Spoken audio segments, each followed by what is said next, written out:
Lord. ದೇವರ ಪರಿಶುದ್ಧ ನಾಮಕ್ಕೆ ಸ್ತೋತ್ರವಾಗಲಿ. ಈ ದಿನದ ವಾಕ್ಯವನ್ನ ನಾವು ಓದಿಕೊಳ್ಳೋಣ. ಮೊದಲನೇ ಕೊರಿಂಥದವರಿಗೆ ಬರೆದ ಪತ್ರಿಕೆ 1ನೇ ಅಧ್ಯಾಯ 25ನೇ ವಚನವನ್ನ ನಾವು ಓದುವುದಾದರೆ, ಲೋಕದವರು ದೇವರಲ್ಲಿ ಯಾವುದನ್ನ ಬುದ್ಧಿಹೀನತೆ ಎಂದು ಎಣಿಸುತ್ತಾರೋ ಅದು ಮನುಷ್ಯರ ಜ್ಞಾನಕ್ಕಿಂತಲೂ ಶ್ರೇಷ್ಠ ಜ್ಞಾನವಾಗಿದೆ. ಅವರು ದೇವರಲ್ಲಿ ಯಾವುದನ್ನ ಬಲಹೀನತೆ ಎಂದು ಎಣಿಸುತ್ತಾರೋ ಅದು ಮನುಷ್ಯರ ಬಲಕ್ಕಿಂತಲೂ ಬಲವುಳ್ಳದಾಗಿದೆ.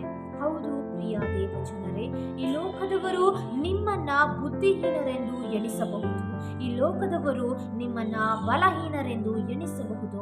ಆದರೆ ನಮ್ಮ ಕರ್ತನಾದ ಯೇಸು ಕ್ರಿಸ್ತನು ನಿಮ್ಮನ್ನ ಅವಮಾನ ಪಡಿಸಿದವರ ಮುಂದೆಯೇ, ನಿಮ್ಮನ್ನ ಕೀಳಾಗಿ ನೋಡಿದವರ ಮುಂದೆಯೇ ಆತನು ಜ್ಞಾನವಂತರನ್ನಾಗಿ ಬಲಹೀನತೆಯನ್ನ ಬಲವುಳ್ಳದ್ದೆಂದು ಮಾಡುವಾಗಲೇ